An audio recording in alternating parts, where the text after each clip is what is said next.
Hello, Vipassana yogis, and welcome to part 4. And today we're going to be talking about how to bring the benefits of meditation through the rest of the day, right? So, number one, you just have to keep practicing, right? It's hard to keep those benefits if you don't have a daily practice because your mind will just degrade, right? It'll just start the spiral downwards. So the number one important thing to notice and bring the meditation benefits into your day-to-day life, asking how to bring equanimity or other mental benefits into your day-to-day is kind of like asking, how do I bring the strength built from weight training into my day-to-day life? Or like, how do I bring the flexibility built in yoga into my day-to-day life, right? It just happens automatically, right? If you're getting stronger in the gym, that strength just comes with you. You don't have to do any other work, as you're moving. Like, let's say you're lifting a heavy bag, you'll just be able to lift the heavy bag because you've been getting stronger in the gym. Or let's say, your flexibility, it just goes into the day as long as you've done that morning yoga session. And so the easy answer to how to bring it into the day to day is literally like, you don't have to bring it into the day to day.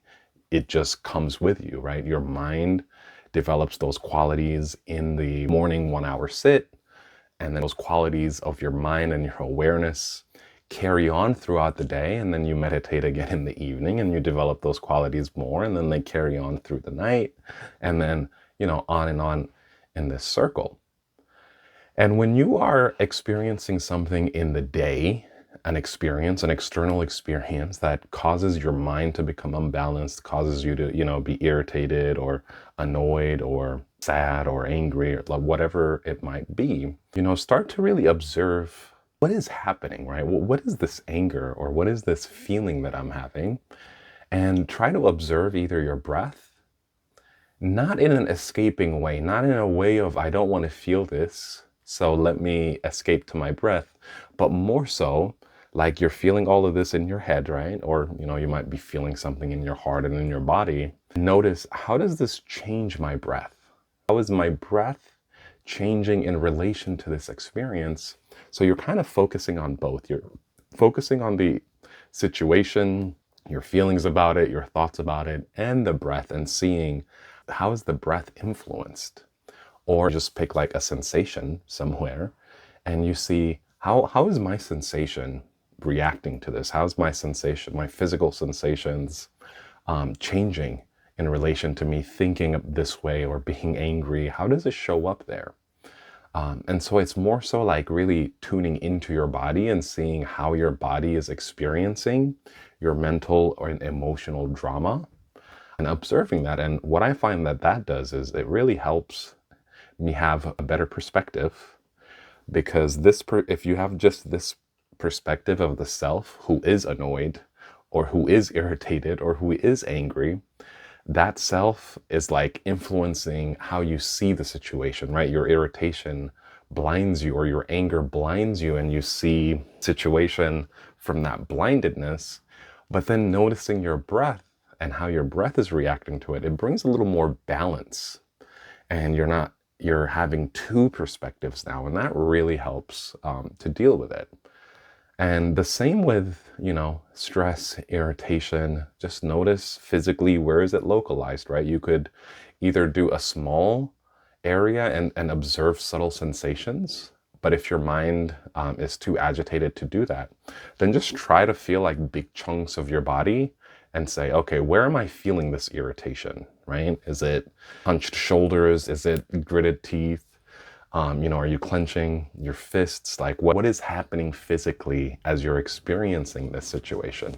And this observation of like what's actually happening, both in your reactivity mentally and in your body physically, noticing that really helps to bring that equanimity from the practice, and applies those skills into the situation that you are in, the situation that is hard, that is challenging.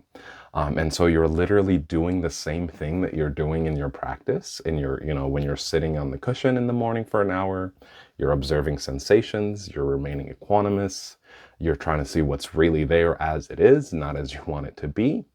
And now you're doing that same thing exactly in this hard situation. You're observing sensations. Now it's not just physical sensations, but you're observing emotional sensations, mental sensations. You're observing your reactivity sensations, and you're observing your breath or your physical sensations. And so now seeing all these sensations, it is a bit more complex, but you can start to see them as that, to see them as sensations. You see the irritation and the anger as sensations, and you start to see that anicca, right? The impermanence and all those skills that you're developing on the cushion. You're now directly doing the same exact thing, which is what I love about Vipassana, because it's not like, oh, it'll just happen. No, you're doing the same exact thing that you're doing in your sitting meditation, and the same mental qualities you're developing in your sittings meditation, that you're doing it in the moment when the situation arises, right? The equanimity, the impermanence, really understanding what you're experiencing, the nature of what you're experiencing, and then bringing that equanimity, bringing that awareness, bringing that wisdom to deal with it. And what will also happen, how you bring more and more of these skills into your day-to-day life, is the consistency of practice, right? You have to develop this consistency of equanimity, the consistency of being less reactive. You have to continue to develop these on a day-to-day. And what'll happen is this skill, as it upgrades, right? As it gets higher and higher and you become stronger and stronger at that skill, it becomes easier and easier to bring Vipassana, right? To bring the Vipassana benefits into your day-to-day life. So it kind of feeds itself, right? Your practice allows you to be less reactive. And then as you develop more and more less reactivity, you're less and less reactive to real life situations, and you're able to respond in an amazing way. So just remember to really bring the benefits of your meditation into your life. You have to practice daily, and you have to be consistent with the practice.